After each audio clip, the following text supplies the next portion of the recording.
2016 saw the 595 Abarth get a facelift, and this is what we have here.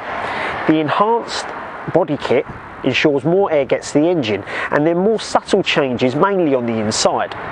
But what about the looks of it though? Well, there's a word bandied around when describing these cars, and it's the word cute.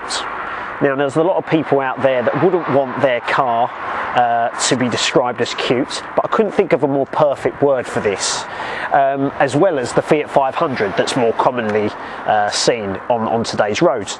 Now, that logo will tell you that this cute little puppy has a lot of bite, which I'm sure Adam's going to tell you about a little bit later. So this is the basic 595 model that we have here. There are two others to marvel at, one being the Turismo, that will wow you a little bit more on the inside, the other being the Competizione, which will take this little frame to 60 on par and level pegging with the Fiesta ST. Has anyone else been guilty of underrating this car before delving a little deeper? Because I have to say, I'm banged to rights.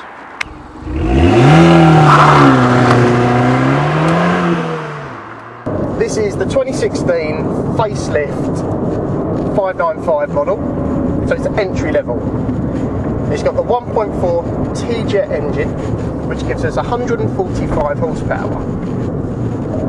In a car that weighs just over a tonne, a fraction over a tonne, 145 horsepower is plenty. And it's that 145 horsepower that sets the Abarth apart from just your standard Fiat 500. On paper, the stats don't look that great, but as a package, everything just comes together and it just turns it into this amazing small hatch that just wants to keep giving. It's brilliant. It's such an engaging car. This bantamweight will take you all the way to 62 in under 8 seconds. Now again, on paper, that doesn't seem fast. It'll go all the way to 127, and again, that doesn't seem fast. But when you consider that this is only slightly bigger than an egg box, it's rapid. In the small hatch sector, we've driven a lot of the cars, and a couple of weeks ago, Zach, he reviewed the Fiesta ST, and that's the benchmark. That's, you know, it's a great car. Watch his review, see what he thought, leave a comment. But I'm sure, or I feel personally, it's just my opinion, but with a couple of tweaks,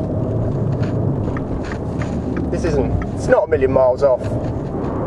One thing I do like about this is it's got the little G-force meter, and that only happens when you put it in sport mode. Sport mode changes this car completely. It means you could use all of the torque available, and it just completely transforms it from being a nice, economical, around town little hatch into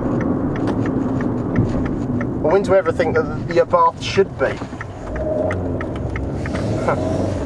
And when you do so, you get little things up like the G meter in here, and I don't know, you go around corners and you, I don't know, try beat your PB. I packed a G there.